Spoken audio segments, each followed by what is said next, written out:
Hi, my name is Maria Toso. I'm the creator of the Heal What Hurts program.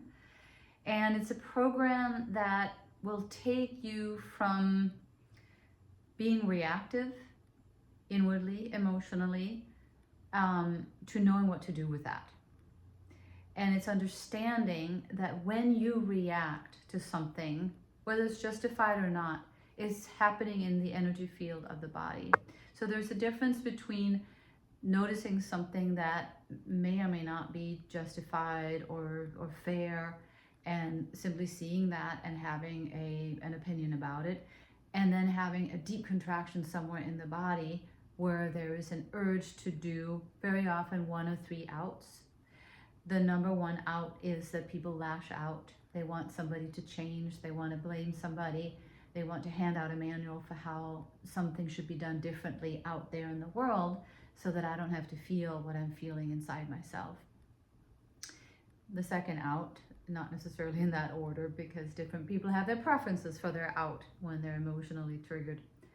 But another typical out is to numb out. How do I not feel this? How do I eat something, drink something, smoke something, engage in something that will help me not feel what just happened? And the third out that also happens very typically is checking out. I'm not feeling this. I'm just going to be in my head. I refuse to feel my body. I refuse to feel my feelings. And maybe I'm just going to walk off and just not address it. And then slowly the lid kind of closes back down on this emotional trigger in the body, and it's just waiting to be triggered again.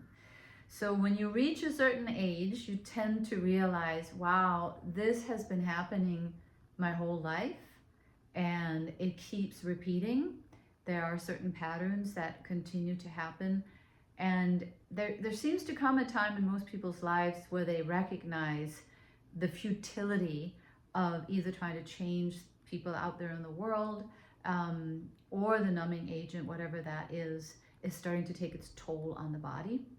Or if it's the checking out, that usually takes a real toll on relationships. Well, every out takes a toll on relationships, but the shutting down, eventually a partner will tend to walk away and not want to engage if that's what you do. So what the Heal What Hurts program offers is a way in, and that's a lot more complicated than it sounds, because it's not so easy to go into the energy field of the body when it feels so uncomfortable. So we have to understand what's happening there. So if you visualize your body as a complete expression of your mind, a complete expression of your spiritual essence condensed into a physical form, then anything that's going on in the body, any place in the body where energy is not flowing freely through your body in free motion, something is frozen. So instead of energy in motion, and emotion flows in and flows out, it becomes a frozen emotion.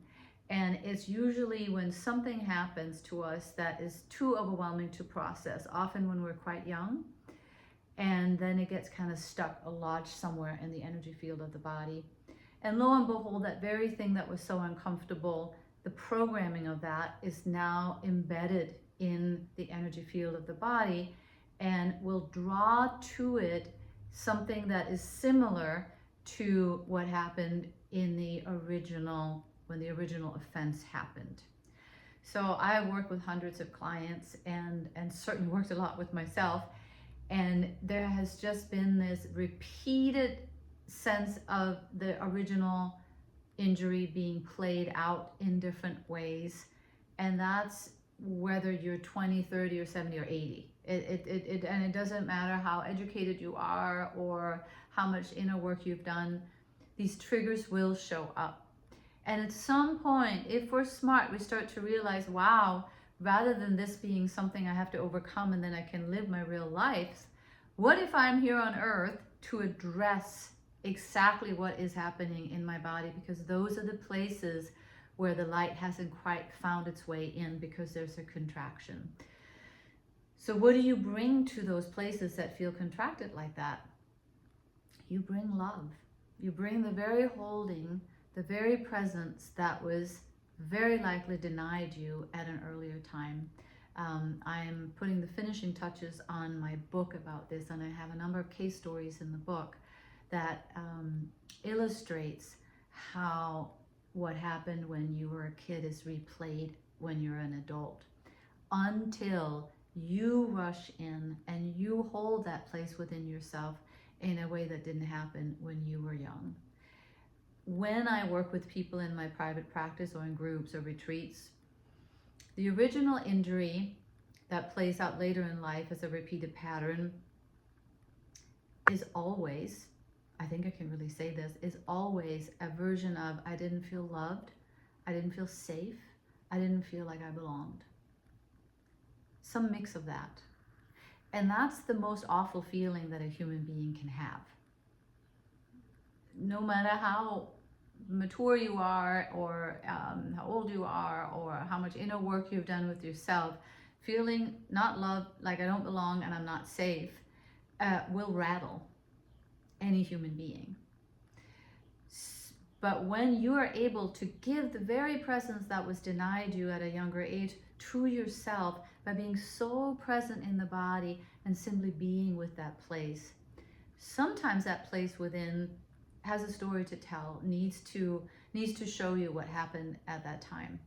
Other times that contracted place within needs to be held, and as you're holding it, you could both be with your actual hands, but even more so with your I'm feeling this, I'm feeling this, I'm sensing it, I'm fully present to this. Something starts happening. So even as I'm talking here, I feel a small contraction in my solar plexus, and that's where I carry my fear and my wounding in this lifetime mostly. So when I really access the energy field of my body, it's there. It's sort of a low grade contraction, and if I stay with it and hold it and send it love and even speak to it and say I love you, I'm here. Often the breath will want to kind of sigh or yawn to help shift it, to help release it. And then something starts to relax.